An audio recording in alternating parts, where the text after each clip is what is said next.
This week on the Organized Life podcast. Be clear, life changes and so should your systems. Your kids grow, your career shifts, your energy ebbs and flows, especially if you're in the menopause or perimenopause or whatever life is throwing your way. If your routine doesn't grow with you, you'll start to feel restricted instead of supported by your routine.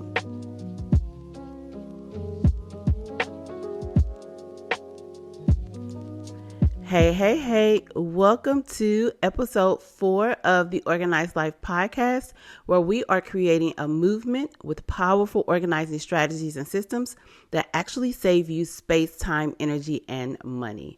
I am your host, Tequila Renee, the Life Organizing Strategist, and we are diving into another great conversation around organization. So last week we talked about how to get organized. This week we are talking about a little bit more important conversation on how to stay organized, how to maintain that which you have created. I want to take a brief intermission though, okay? I want to add this caveat. If whatever you're doing, the strategies that you're creating, the system or the plan that you are putting into place, if it does not save you space, time, energy, and money, it's not working, okay? Organization is not just about looking neat.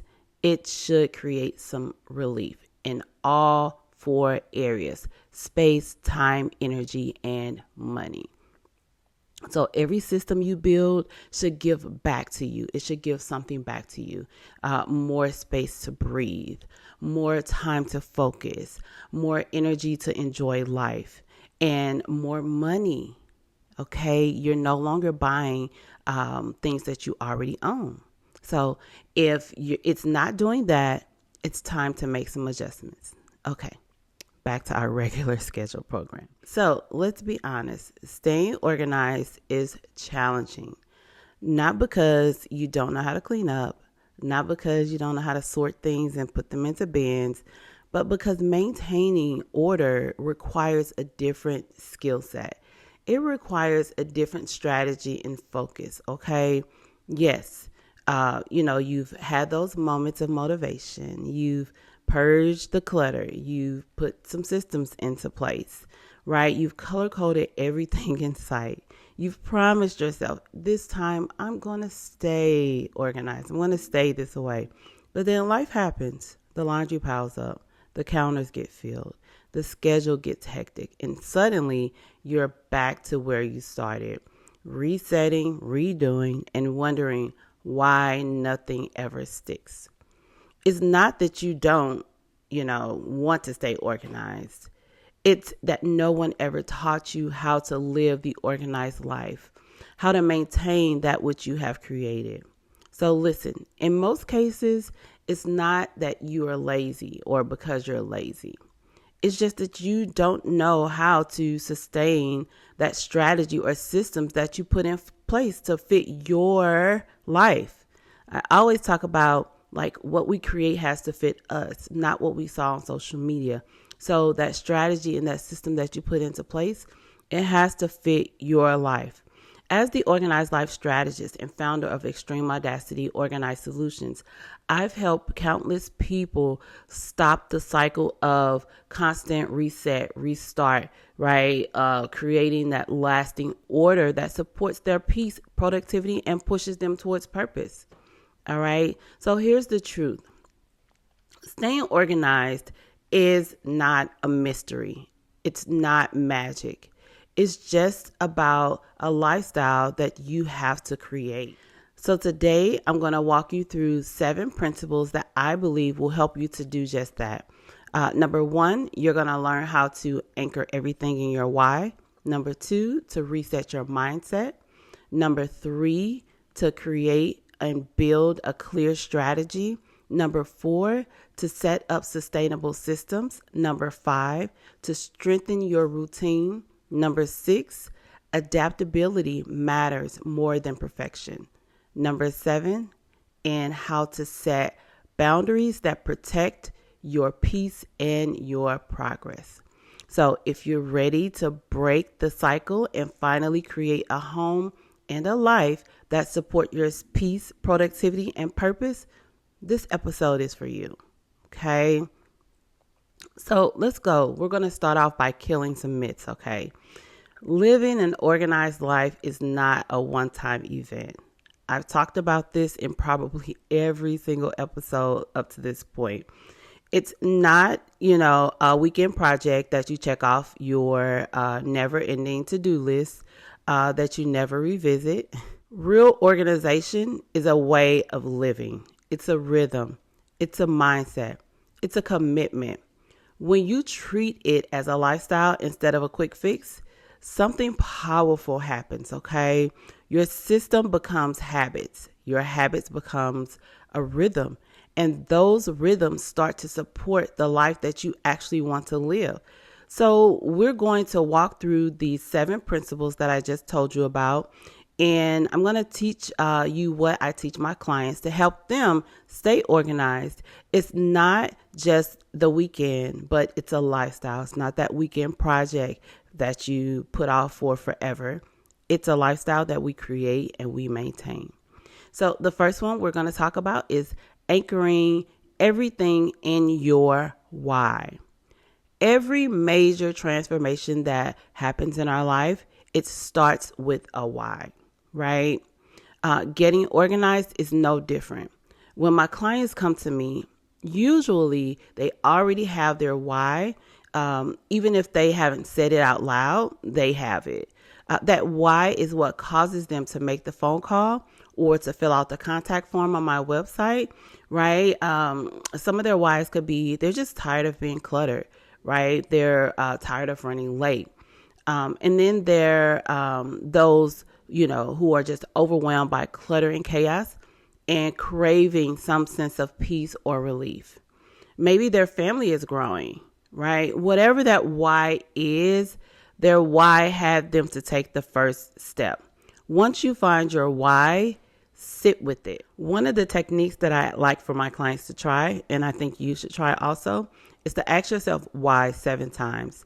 This allows you to delve deeper into the root cause of your problems, or it allows you to uncover the core motivation behind your goals. By repeatedly asking yourself why, you move beyond the surface level answer, and you reach the underlying reason. Okay, so here's an example.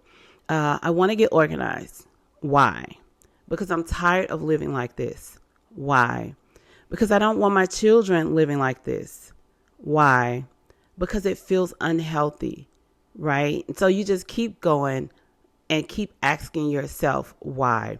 Each time you answer, you go deeper, and eventually you'll reach the root of what's driving you, right? And when you have that will keep you focused in, when it gets tough, right? When your strategy and systems are connected to your why, they are more than containers and calendars. They are the tools that will help you to stay aligned. And when you're aligned, staying consistent becomes so much easier. Now we're going to dig into number 2. Mindset is the starting point. Now that we have our why, the next place that we need to go is our mindset. You can't create order in the home if your mindset is off. Your mindset shapes, whether it's good, bad, or indifferent, it shapes your home, your space. Okay. That's why before we touch a drawer, before we touch a cabinet, a closet, or anything, I want to challenge your thoughts, right? Those thoughts that are keeping you stuck. I can't do this. It's overwhelming. I'll always be like this. I'll always fall off. It's just not, this is just who I am. I can't do it, right? No, you're capable. You deserve peace. You deserve productivity. You deserve to be into your purpose, right? You can change things, okay? So you want to speak life into whatever you're doing. I can create a home that serves me. I deserve peace and productivity. My space will reflect who I am becoming, right? So we are not just tidying up, we are transforming. And before we can transform our space, we have to transform our minds, right? We are creating a life that we are living into. Not what happened in the past, not where we are right now, but who we are becoming, okay? Number 3. Strategy is the bridge to success. Okay. So listen, strategy, before you create a system that's sustainable, your strategy has to guide you. You can't just have a motivation. You can't just have a plan. So you want to think of your strategy as your GPS, right? It tells you where to start, how to pace yourself, what next steps to take, right? Listening to this podcast, guess what? It's a strategy. It's part of a strategy. Okay. Going to grab the blog from last week that breaks exactly down how you can get organized. That can be a part of your strategy. Choosing to learn and not winging it anymore. Turning your why into a how, right? That is when the magic begins to happen.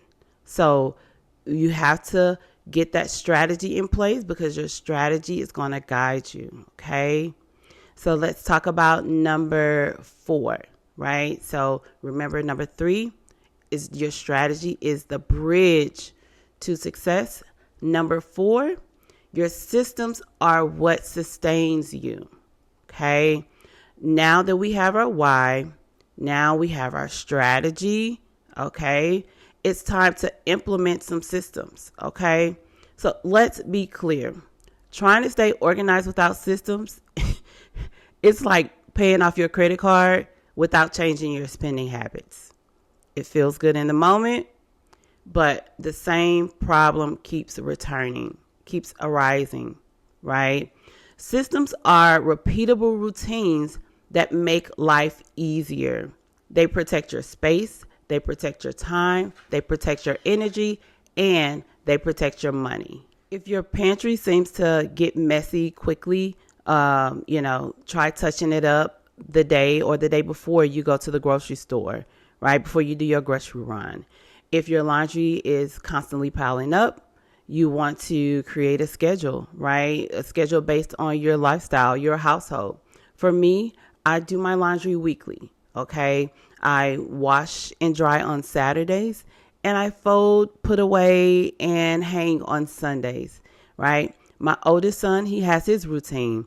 He does laundry on Wednesday and Sundays because he works out a lot. So he gets a lot of dirty clothes, and then he has his work clothes, right?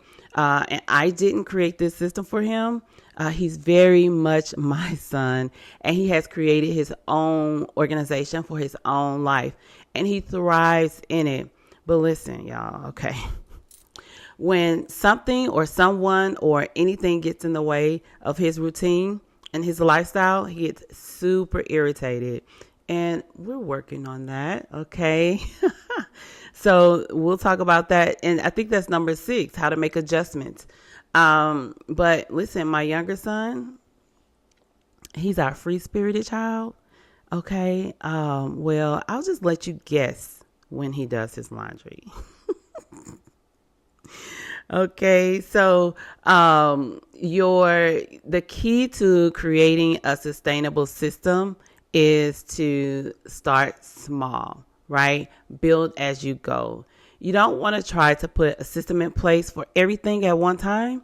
You want to create a system and a plan, room by room, space by space. If you try to do it all at one time, you'll get extremely frustrated because it's just too much and you haven't built the rhythm to sustain the systems. Okay.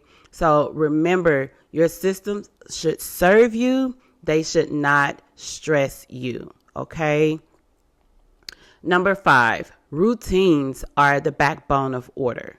All right. So now that you have that system, we're going to talk about the rhythm that holds everything together, right? The routine, right? Not the rules. They're not rules, They're anchors. Your routine helps you to reduce decision fatigue and helps you to create structure. Try these 3 things: evening reset, morning clarity routine, and weekly review. I bet you're wondering, why would you say evening first? Yes, I said evening first because your day actually starts the night before. Okay. I've talked about that in other blogs. I don't think I've talked about it in the podcast just yet, but we definitely will dig into that. Your evenings set the day for your next day. Your evenings, your day starts the night before. Okay. So your evening reset, what does that look like? Returning your home back to ground zero so that when you wake up in the morning, your space is very peaceful.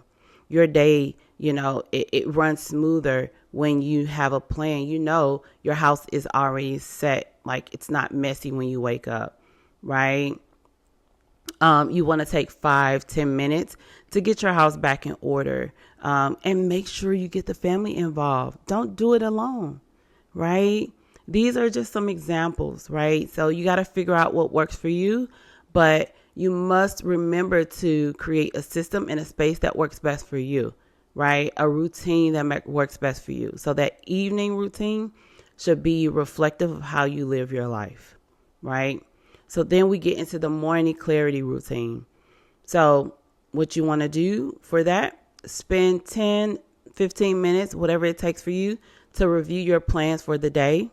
And if you didn't tidy up the night before, tidy up your space, or you could tidy up after all of the morning shenanigans of kids getting ready for school, right? And the dishes and all those things that came along with the morning that happened, that could be a part of your morning routine. Making up your bed, wiping the counters down, right? That could be a part of your routine.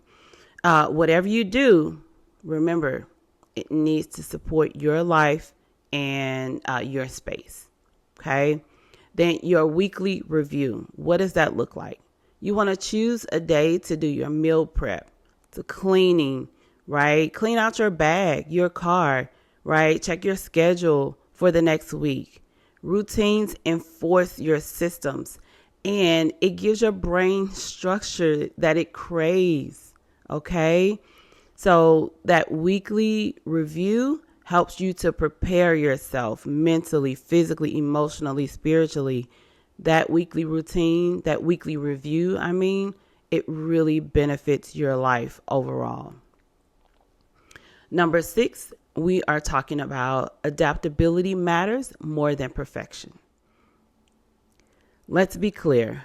Life changes, and so should your systems. Your kids grow, your career shifts, your energy ebbs and flows, especially if you're in the menopause or perimenopause or whatever life is throwing your way. If your routine doesn't grow with you, you'll start to feel restricted instead of supported by your routines. Okay. Every few months, pause and ask yourself a few questions. Is this still working for me? Right? What can I simplify or automate? What do I need to tweak or totally reset? Flexibility is freedom. You don't want to aim for perfection. You want to aim for alignment. Okay. So yes, number 6, adaptability matters more than perfection. Okay. Number 7, boundaries protect your progress. Now listen, staying organized requires boundaries. Okay. Boundaries around your space, your time, your energy, and your money. Okay. So listen, the impulse buying, we got to set boundaries around that. You got to protect your calendar.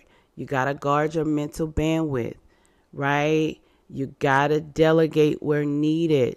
Get help. You can't do everything yourself. Those are boundaries. You don't have to do it all. You just have to be intentional about what to say yes to and what to say no to. If you're saying yes to certain things, you don't have to physically say no to the thing. You're saying no by saying yes. Okay. All right. So here's what we've talked about so far and what I want you to take away. You don't need to be perfect. You just need to be persistent. Let your why lead you. Build your strategy. Strengthen your systems and your routines. Be willing to adapt and set boundaries to protect what you have built, what you have created. Okay? Thank you so much for joining me today. Remember, if you have any topics that you would like to hear on this podcast, or if you want a complimentary live coaching session with me here on this platform, send us an email at info@extremeaudacity.com, right? And we'll get back to you and we'll get you all set up. Don't forget to follow, leave a review, subscribe, like, share, all the things. You guys know what to do. And remember, you're not just cleaning up, you're clearing the way for what actually matters, okay? It's a lifestyle, not magic. Until next time, ciao.